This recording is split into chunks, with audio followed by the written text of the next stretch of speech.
আসসালামু আলাইকুম রহমতুল্লাহি ওবারাকাতু। আলহামদুলিল্লাহি রাব্বিল আলামিন ওয়াসসালাতু ওয়াসসালামু আলা সাইয়্যিদিল মুরসালিন ওয়া আলা আলিহি ওয়া আসহাবিহি আজমাইন। সম্মানিত দিনী ভাই ও বোনেরা, পবিত্র সোমবার দিনে 2 রাকাত নফল নামাজ পড়ে সূরাতুল ইখলাসের এই আমলটি করতে ভুলবেন না। আমি গুনাহগার, যে নিয়মে বলবো সেই নিয়মে যদি সোমবার দিনে 2 রাকাত নফল নামাজ পড়ে এই সূরাতুল ইখলাসের আমলটি করতে পারেন, ইনশাআল্লাহ আপনার অভাব দূর হবে। সংসারে চতুর্দিক থেকে নেয়ামত রিজিক আসতেই থাকবে। আপনি যখনই সূরা ইখলাসের আমলটি করবেন, সাথে সাথে জান্নাতের মধ্যে আল্লাহ তাআলা একটি বালাখানা আপনার জন্য প্রস্তুত করবেন। সুবহানাল্লাহ। কোরআন খতম করার সওয়াব আল্লাহ তাআলা আপনার আমলনামায় দান করবেন। আপনার চোখের গুনাহ, জবানের গুনাহ, হাতের গুনাহ, পায়ের গুনাহ, সর্ব অঙ্গ প্রত্যঙ্গের সমস্ত গুনাহ আল্লাহ তাআলা সূরা ইখলাসের আমলের বরকতে ক্ষমা করে দিবেন। সুবহানাল্লাহ। অত্যন্ত দামি আমল সূরাতুল ইখলাসের আমল। ওই নারী পুরুষ কতই না ভাগ্যবান, যেই নারী পুরুষ এই সোমবার দিনে 2 রাকাত নফল নামাজ পড়ে এই সূরা ইখলাসের আমলটি করবে। তো আপনারা যদি জানতে চান, শিখতে চান কিভাবে সোমবার দিনে সূরাতুল ইখলাসের এই গোপন আমলটি করবেন, তাহলে মনোযোগ দিয়ে শুনতে হবে। আমরা প্রথমে সূরাতুল ইখলাস একবার তেলাওয়াত করি, তারপরে সূরা ইখলাস সম্পর্কে সংক্ষেপে শুনব, তারপরে শেষে আমরা বিস্তারিত আমলের নিয়ম জানব ইনশাআল্লাহ। ধৈর্য সহকারে শেষ পর্যন্ত শুনতে থাকুন। সূরাতুল ইখলাস আমার সাথে পড়ুন।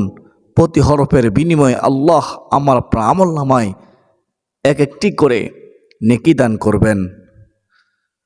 বিসমিল্লাহির রহমানির রহিম।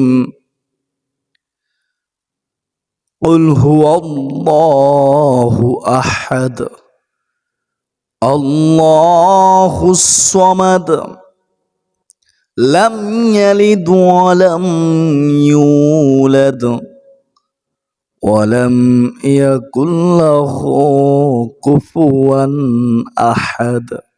অর্থ কি? অর্থ শুনবেন, অনেক অর্থ জানেন না, কিন্তু সূরা ইখলাস পারেন। কুল হুয়াল্লাহু আহাদ, বলুন হে আমার প্রিয় হাবিব, বলে দিন আল্লাহ এক, অদ্বিতীয়। সুবহানাল্লাহ।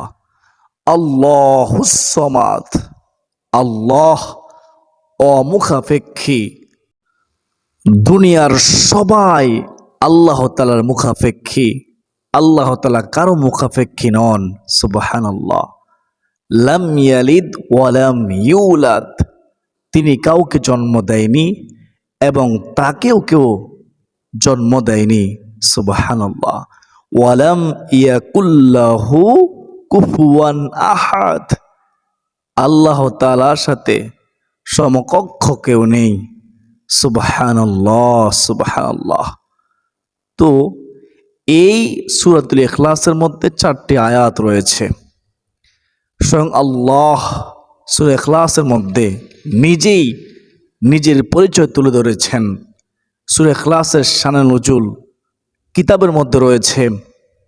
মক্কার কাফের মুশরিকরা যখন রাসূলুল্লাহ সাল্লাল্লাহু আলাইহি ওয়াসাল্লামকে প্রশ্ন করলেন, হে মুহাম্মদ সাল্লাল্লাহু আলাইহি ওয়াসাল্লাম, তোমার রব কিসের তৈরি?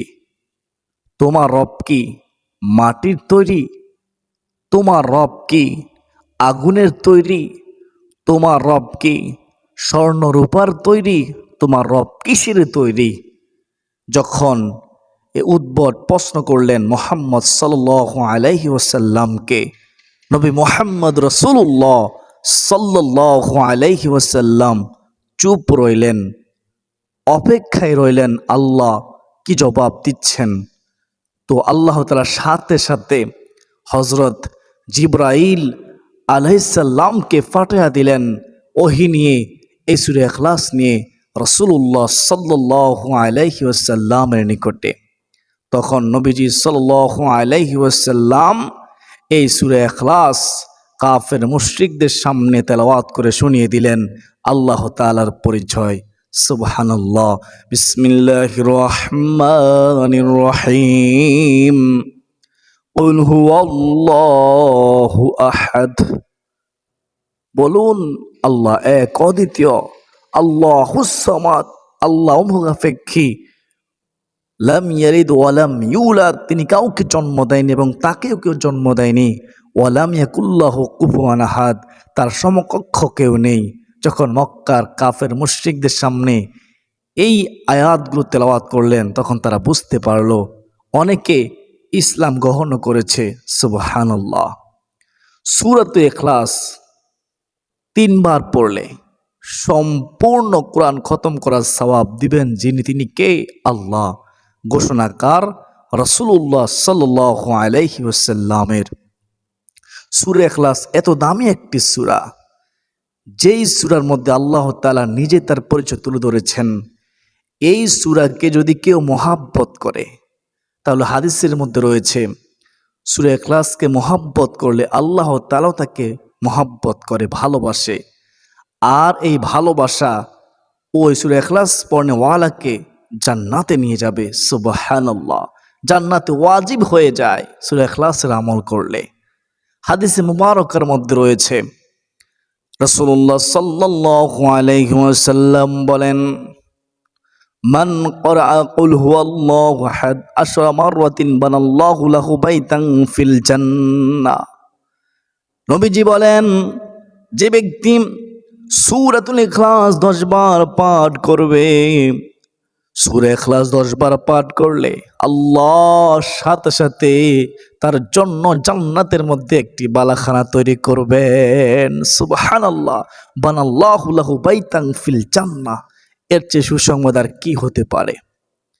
সূরা ইখলাসের আমল করলে অভাব দূর হয়। সূরা ইখলাসের আমল করলে আল্লাহ ভালোবাসে, আর এই ভালোবাসা জান্নাতে নিয়ে যায়, জান্নাত ওয়াজিব হয়ে যায়। সূরা ইখলাসকে ভালোবাসলে, তেলাওয়াত করলে কোরআন খতম করার সওয়াব হয়। সুবহানাল্লাহ। জীবনের গুনাহ মাফ হয়, সম্মান বৃদ্ধি হয়, পেরেশানি দূর হয়। প্রিয়দিনী ভাই বোনেরা, তো আমরা সূরা ইখলাস তেলাওয়াত করব বেশি বেশি ইনশাআল্লাহ। তো এখন শুনেন সূরাতুল ইখলাসের আমলটি কিভাবে পবিত্র সোমবার দিনে করবেন। প্রথমত, সোমবার দিনে আপনি উত্তম ওযু করে 2 রাকাত সলাতুল হাজত নামাজ, মনের আশা পূরণের এই বিশেষ 2 রাকাত নফল নামাজ পড়বেন। কেন পড়বেন? আল্লাহ তাআলা তো নিজেই বলেছেন, বিসমিল্লাহির রহমানির রহিম, ওয়াস্তাঈনু বিস-সাবরি ওয়াস-সালাহ ইন্নাল্লাহা মা'আস সাবিরিন। তোমরা ধৈর্যের মাধ্যমে, তোমরা সালাতের মাধ্যমে আমি আল্লাহর কাছে সাহায্য চাও। সুবহানাল্লাহ। তাই আমরা 2 রাকাত সলাতুল হাজত নামাজের মাধ্যমে আল্লাহ তাআলার কাছে সাহায্য চাইব। বিশেষ করে এই বিশেষ 2 প্রকার নফল নামাজ, মনে আশা পূরণের নামাজ নবীজি সাল্লাল্লাহু আলাইহি ওয়াসাল্লাম পড়তেন, সাহাবায়ে কেরামগণ পড়তেন, আমাদেরকে পড়ার জন্য হাদিসের মাধ্যমে উৎসাহিত করেছেন। কিতাবের মধ্যে রয়েছে, যখনই কোনো বিশেষ কিছুর প্রয়োজন হতো রাসূলুল্লাহ সাল্লাল্লাহু আলাইহি ওয়াসাল্লাম উত্তম রূপে ওযু করে 2 রাকাত সলাতুল হাজত নামাজ আদায় করত, নামাজের মাধ্যমে আল্লাহ তাআলার কাছে সাহায্য চাইত। সুবহানাল্লাহ। তো সোমবার দিনে কখন পড়বেন? নামাজের 3টি নিষিদ্ধ সময় ছাড়া বাকি যে কোনো সময়ে আপনি আদায় করে নেবেন। নামাজের 3টি নিষিদ্ধ সময় কি? 1 নম্বরে সূর্য যখন উদিত হবে তখন এই নামাজ পড়তে পারবেন না। 2 নম্বরে সূর্য যখন একেবারে মাথা বরাবর চলে আসে তখন হারাম ওয়াক্ত, ওই সময় নামাজ পড়তে পারবেন না। 3 নম্বরে, সূর্য যখন ডুবে যায়, অস্তমিত যায়, ওই সময়ে নামাজ পড়া হারাম। ওই সময়ে এই বিশেষ 2 রাকাত নফল নামাজ পড়তে পারবে না, কোনো নামাজে পড়া যায় না। আশা করি বুঝতে পেরেছেন। তো সোমবার দিনে নিষিদ্ধ সময় ছাড়া বাকি যে কোনো সময়ে আপনি উত্তম রুজু করে 2 রাকাত সলাতুল হাজত নামাজ আদায় করবেন।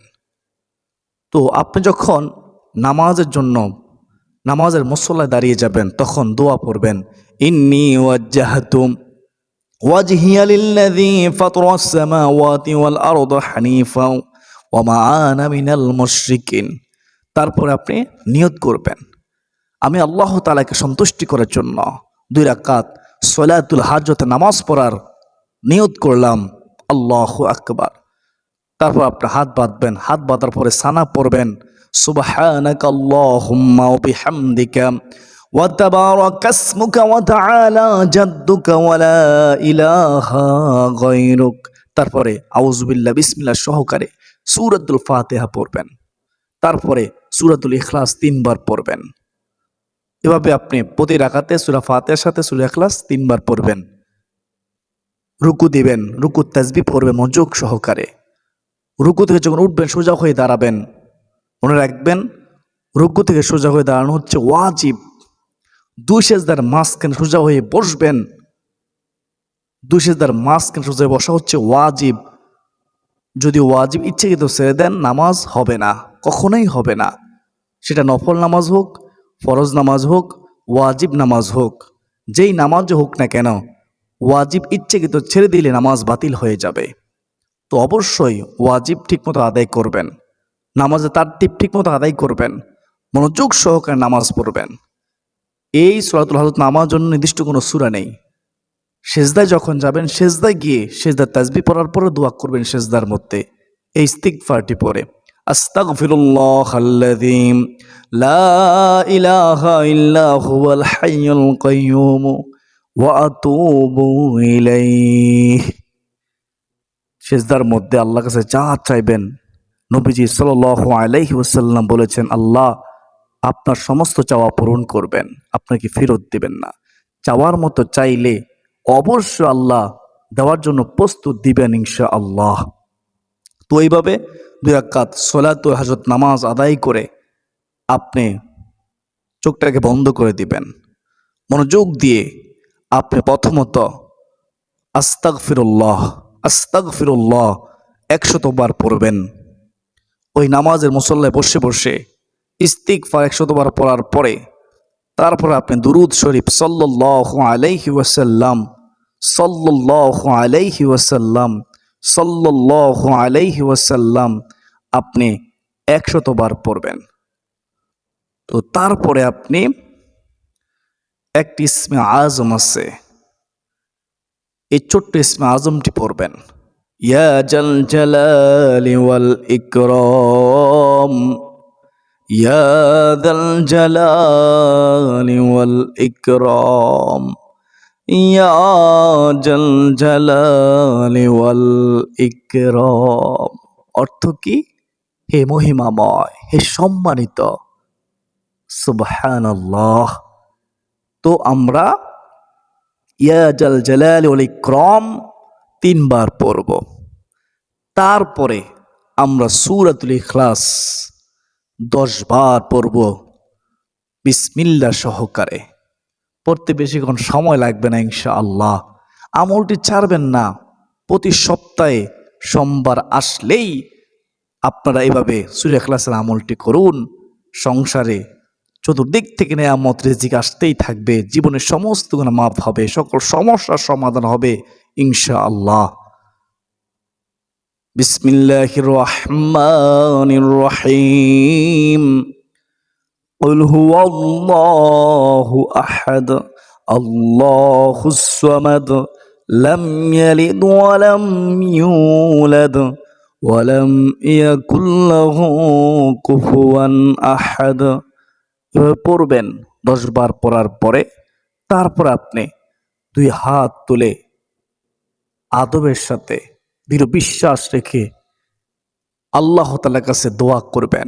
বিশ্বাস করবেন যে আমি দুরুদের আমল করেছি, ইস্তিগফারের আমল করেছি, আমি 2 রাকাত সূরাতুল হাজত নামাজ আদায় করেছি, আমি সূরাতুল ইখলাস 10 বার পড়েছি, আমি এইগুলোর মাধ্যমে আল্লাহর কাছে এখন দোয়া করতেছি, আমার দোয়া অবশ্যই অবশ্যই কবুল হবে।